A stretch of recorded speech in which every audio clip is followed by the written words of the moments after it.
हम बात करते हैं अब आपकी जो कांग्रेस पार्टी उसकी बात करते हैं।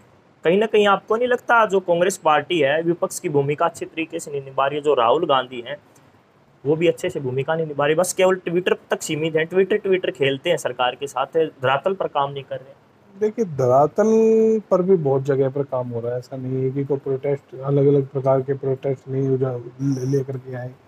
कोरोना काल के दौरान जो मैनेजमेंट की गई, जो कोरोना काल के दौरान आम जनता तक मदद पहुंचाई गई, कांग्रेस के, इंडियन यूथ कांग्रेस के राष्ट्रीय जो प्रेसिडेंट हमारे श्रीनिवास संजीव के द्वारा, वो सब की सब जो मैं है। आपके सवाल को यहीं पे रोकता हूँ। हाँ, आप कह रहे हैं कोरोना काल में मदद की, ऑक्सीजन की बात आए या खाने की बात हाँ, आए या हाँ। और भी बात आए, लेकिन जो बीजेपी नेत्री है बबीता फोगाट, वह जो साबित पात्रा है, वो भी सवाल उठा रहे हैं कांग्रेस की उस कार्यकाली पर कि भाई ये मदद कर रहे हैं, सरकार मदद नहीं कर पा रही है, तो ये कहाँ से मदद कर रहे हैं? ऑक्सीजन सिलेंडर कहाँ से ला रही है?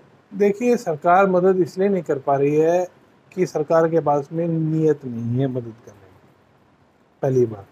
और दूसरी बात, विभाग जो है भ्रष्टाचार से ग्रस्त है। सरकार अपने कार्यकर्ताओं को छोड़ करके, सरकारी जो अधिकारी है उनके ऊपर डिपेंडेंट है मदद के लिए।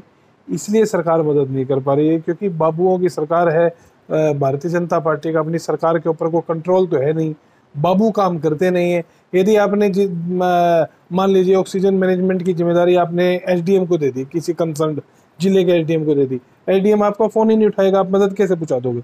लेकिन वह राजनीतिक कार्यकर्ता जिसको भविष्य में लोगों के बीच में जाकर के मत मांगना है अपने लिए या अपने किसी नेता के लिए, तो उसको तो जनता के बीच में रहना पड़ेगा ना, वो तो फोन भी उठाएगा। यदि भारतीय जनता पार्टी की मंशा अच्छी होती, कुछ इनके भाजपा के भी कार्यकर्ता रहे हैं जिन्होंने अच्छा काम किया है, यदि भाजपा की मंशा होती तो भारतीय जनता पार्टी संगठन के रूप में मदद करती ज्यादा, न कि सरकार के रूप में।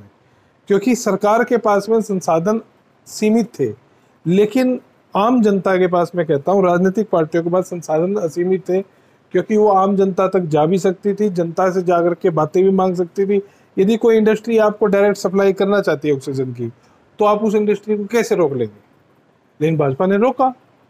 जहां जहां पर इंडस्ट्रीज ऑक्सीजन सप्लाई करना चाहती थी आम जनता को, भारतीय जनता पार्टी की सरकार ने हरियाणा के अंदर मुकदमे तक दर्ज किए हैं।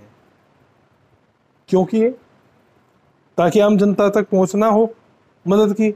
लेकिन यदि हम अपने उससे प्रभाव से वो मदद वहां से फिर भी निकाल रहे हैं किसी जगह से, तो हम कोई अपराधी थोड़ी ना। ये तो दिल्ली हाईकोर्ट ने कहा है, श्रीनिवासन के खिलाफ जांच की थी दिल्ली से, तो दिल्ली पुलिस ने क्या कहा दिल्ली हाईकोर्ट ने कि बिल्कुल सही है जो भी हुआ है। लेकिन होर्डिंग के लिए गौतम गंभीर जैसे सांसद को कहीं ना कहीं जो है दिल्ली के महकमे ने, जो हेल्थ विभाग है, उसने जिम्मेदार माना है, ट्रक कंट्रोलर ने, यानी कि स्टॉक, गैर कानूनी स्टॉकिंग के लिए दवाइयों की।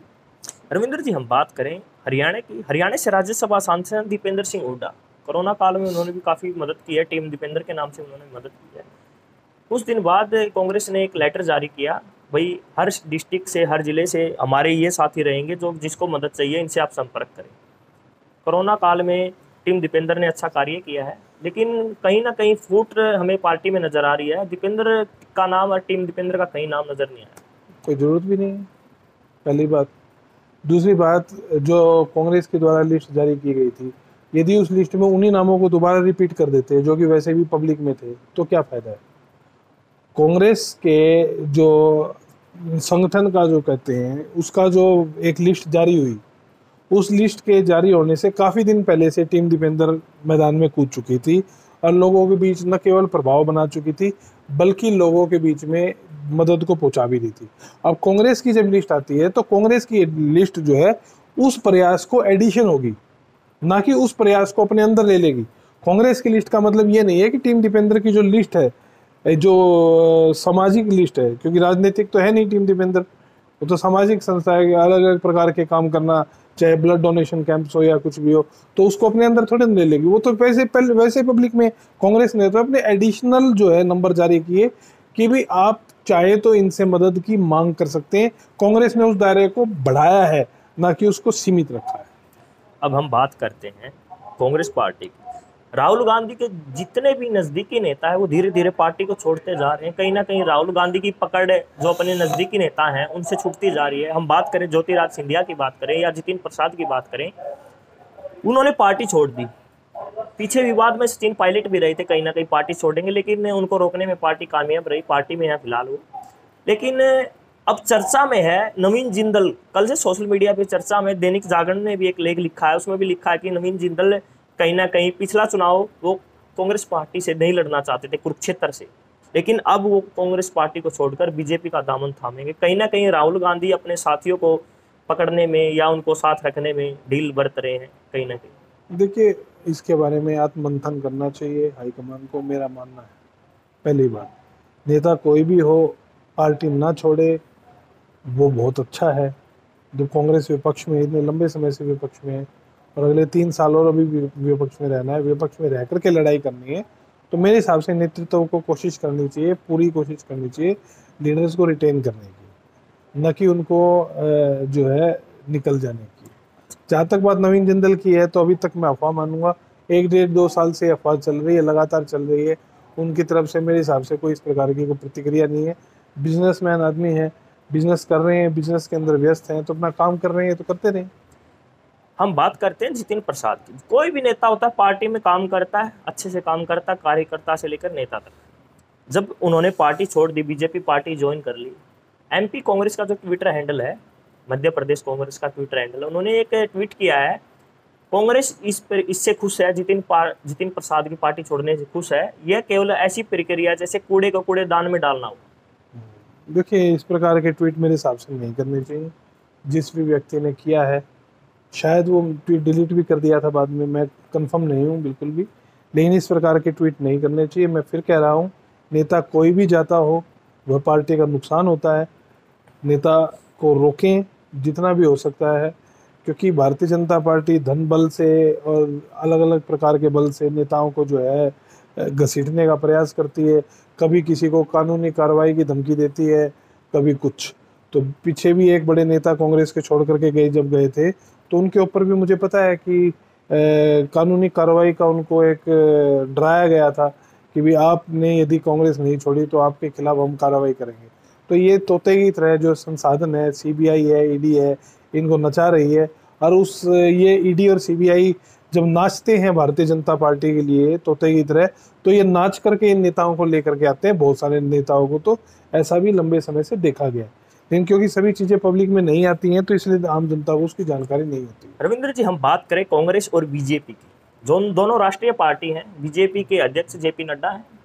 कोई भी कार्यक्रम होता है पार्टी लेवल पर, वो उन कार्यक्रमों में जाते हैं। कांग्रेस के फिलहाल वर्तमान में अध्यक्ष श्रीमती सोनिया गांधी हैं, वो कहीं देखने को नजर नहीं आते, बस अपने दिल्ली आवास तक सीमित रहते हैं या विदेश तक सीमित रहते हैं, वो धरातल पर काम नहीं कर रहे हैं। और दूसरी बात है, जो पार्टी अध्यक्ष का पद है केवल गांधी परिवार तक सीमित है, बाहर क्यों नहीं दे रहे? कोई डर है पार्टी खत्म होने का, या मतलब हाईजैक होने का? देखिए, इस बारे में मैं निजी टिप्पणी करने के लिए ना तो मैं अधिकृत हो सकता हूँ, ना वहाँ तक मैं सोच सकता हूँ, पहली बात।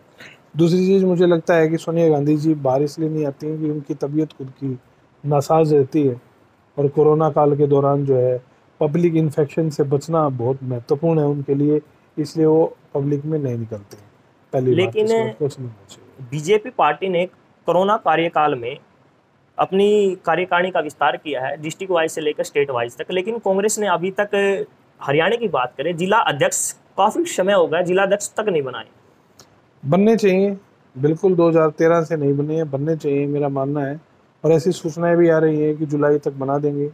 शुभकामनाएं हमारी कि बने, संगठन बने, विस्तार हो, और नए लोग पार्टी के साथ में जुड़े और पार्टी का संगठन मजबूत हो।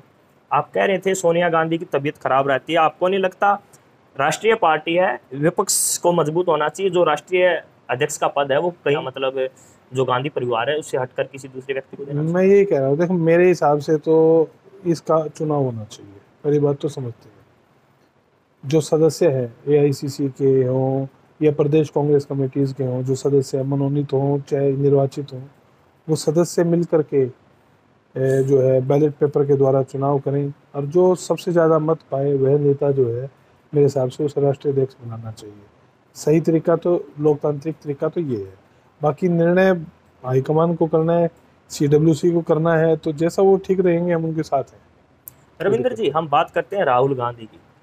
राहुल गांधी को काफी समय से पप्पू पप्पू नाम की छवि दी है विपक्ष ने, सरकार ने, मतलब जो मौजूदा सरकार है बीजेपी की, वो पप्पू कहती है राहुल गांधी को। अगर कोई भी मतलब हम बात करें देसी भाषा में, डिमरा फोड़ना हो, किसी बात का फोड़ना हो, या तो प्रधानमंत्री नेहरू पे फोड़ते हैं जो पूर्व प्रधानमंत्री हैं देश के, या मतलब राहुल गांधी पर फोड़ते हैं, कहते हैं ये पप्पू है। हम बात करें कोरोना काल में, जब भारत में कोरोना वायरस आया भी नहीं था, तो राहुल गांधी ने सचेत भी किया था कि आपको एयरपोर्ट पर चेकिंग करनी चाहिए, वो सब चेकिंग करनी। उनकी ट्वीट से ऐसा नहीं लगता कि वो पप्पू हैं, समझदार वाली बात की थी, लेकिन दूसरी तरफ उनको पप्पू कहा जाता है, देश इग्नोर करता है उनकी बातों को। देखिए, मैं इस बात को समझूं कि भारतीय जनता पार्टी चाहे कितना भी इग्नोर करे राहुल गांधी जी की बात को, लेकिन तवज्जो देती है, पब्लिक में आकर के कुछ भी कहे। अब सरदार मनमोहन सिंह जी के ने एक पत्र लिखा था, उस पत्र के अंदर जो चीज़ें थी उसके बाद में कितनी बेइज्जती की गई उनकी। भारत के पूर्व प्रधानमंत्री के बारे में इस प्रकार की भाषा का, गंदी भाषा का इस्तेमाल मेरे हिसाब से नाजायज़ मानता हूँ मैं उसको। यदि मैं पहले मैं भाजपा में रहा हूँ, यदि मैं तब भाजपा में भी होता तो भी मैं विरोध करता इस प्रकार की गंदी भाषा का, मेरा मानना है। ठीक है, लोकतंत्र के अंदर सभ्य भाषा की कोई भी सजा मतलब जगह नहीं होती, चाहे कुमार विश्वास के द्वारा बनाया गया हो पप्पू शब्द हो, चाहे जिस प्रकार से हमारे प्रधानमंत्री की एक फ्रस्ट्रेशन हो, अनएंडिंग फ्रस्ट्रेशन है पंडित जवाहरलाल नेहरू के खिलाफ इनकी ना, और इस फ्रस्ट्रेशन के अंदर ये सब चीज़ें भूल जाते हैं कि भाई किसी भी प्रकार से अपने आप को भारत के महानतम और सर्वश्रेष्ठ प्रधानमंत्री से ऊपर जाने के लिए इनको लगता है कि उनकी लकीर को छोटा कर दूं मैं तो मैं अपने आप बड़ा हो जाऊंगा।